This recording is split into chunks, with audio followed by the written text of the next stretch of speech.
Okay, let's go to the last topic, and that is one that has beleaguered the city for the 20 years I've lived here.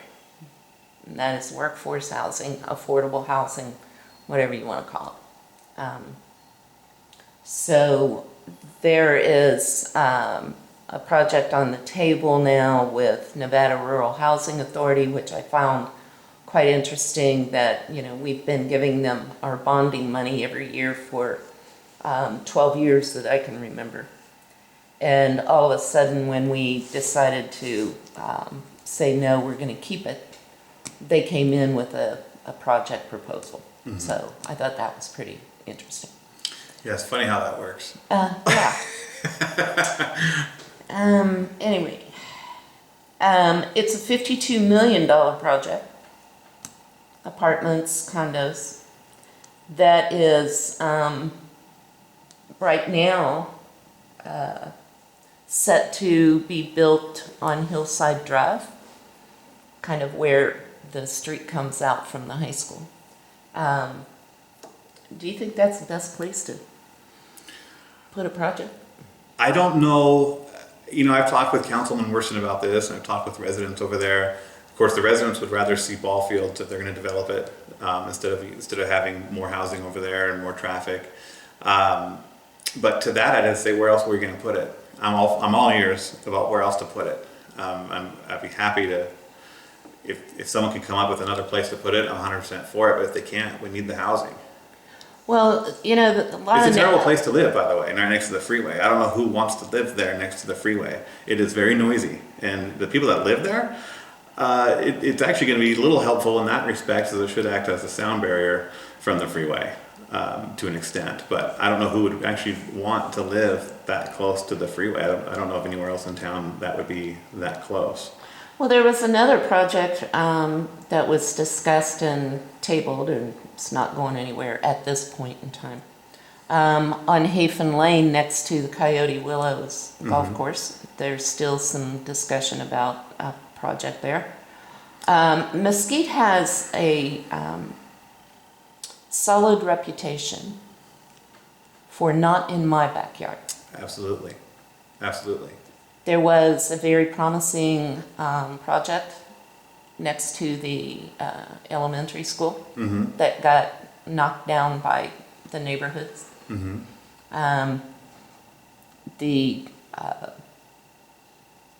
The neighborhood on Hafen Lane was very vocal against that project.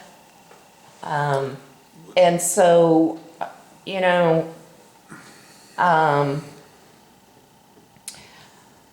one person was very disparaging and said, I want all the projects kept on the south side. And I said, well, I live on the south side, and it's a very nice place to live. I lived in Desert Rose for 11 years. I miss it over there. But it seems like there's never any kind of those projects targeted for the north side.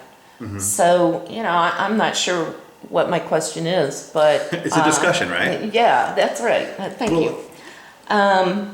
First address the NIMBY, the not in my backyard, that is very prevalent in Mesquite, and it's very hard to get some of these projects going because of that.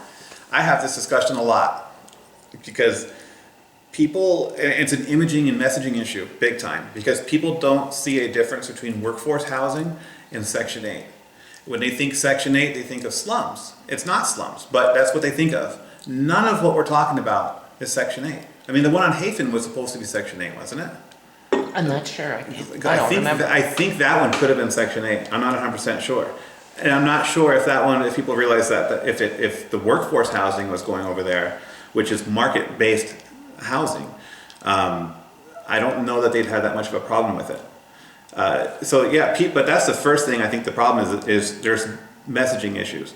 That there is a huge difference between Section 8 housing and workforce housing. Workforce housing is for educators, support staff, city people work at the city, because people even work in the casinos, people that, these are just working class families.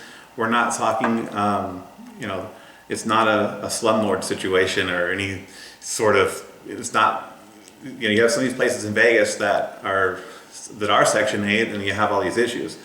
That's not what they're talking about. And even the Section 8 housing we do have in Mesquite is very much, we don't have those issues here. So that's what people need to realize. Workforce housing and Section 8 are not the same thing. So, but putting that not in my backyard is a huge issue as well. People, when they buy their house, they think that unless they're buying on the border of Arizona or something, they think that nothing's going to get developed around them. In fact, at a city council meeting, somebody was proposing putting a taller house next to, or a taller dwelling next to their house, and a public comment was made that when people buy the house, they're buying their view. And Councilman Rapson corrected her and said, hey, no, they're not buying the view unless they're buying the lot next door and every other lot in their view. That's not what it is. So people need to realize that as well. Unless you've bought the whole block, they're going to be able to build something next to you. And it is just the way it is. We need workforce housing here. We need places for people to live where they don't have to. You need to live in Mesquite. It's the only way you're going to bring out these manufacturing and technology warehousing businesses between exit 118 and 120. They're not going to come. Companies aren't going to come here when they have to pay employees $20, $25 an hour to be able to afford a house. They're going to come if they can pay them $12 to $15 an hour so they can afford a 2-bedroom apartment.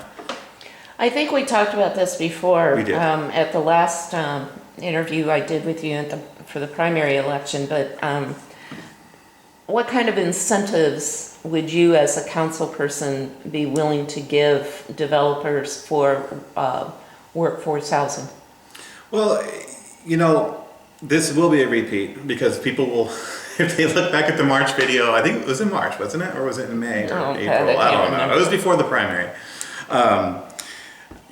So this is a repeat story, but when I've spoken with developers about this, one of them had a story of when they were working with the city, getting a plot of land to do this. But the city wanted them to put the development, all the infrastructure in for the next 20, 30 years for everything that would ever be built on that block where they're building these apartments or workforce housing or townhomes, whatever the development was.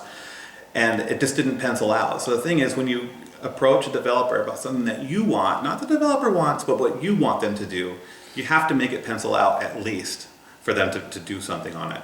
If it's not going to pencil out, they're going to keep doing what they're doing, building nice houses and so you're saying that the city should provide all of the infrastructure for the development? I'm saying that they shouldn't inhibit them from developing it. They should make it more appealing to do that, because they were still charging for the land, and then and then you still had to put all the development in for all the infrastructure in for it, for not just your development, but for other developments going in there. So whether that means that you put the city fronts it and puts in some sort of a what is that word that, oh my goodness, sometimes words slip past me. Incentive or lien? Not a lien. They put a lien on the other properties there when they get sold, that they pay back some of the money for the infrastructure. That's an idea.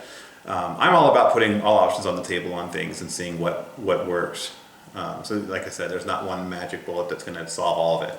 So you need to be able to look at each situation individually and see what works best for that situation. But what doesn't work is making it not work for the developer, because they're not going to build it. Pretty true. And thank you for the lien, because it was on the tip of my tongue. I was watching that video last night about the city council with the lien on noise, and which. Okay, it's been a great discussion. I appreciate your time. And as I asked before, why should I vote for you?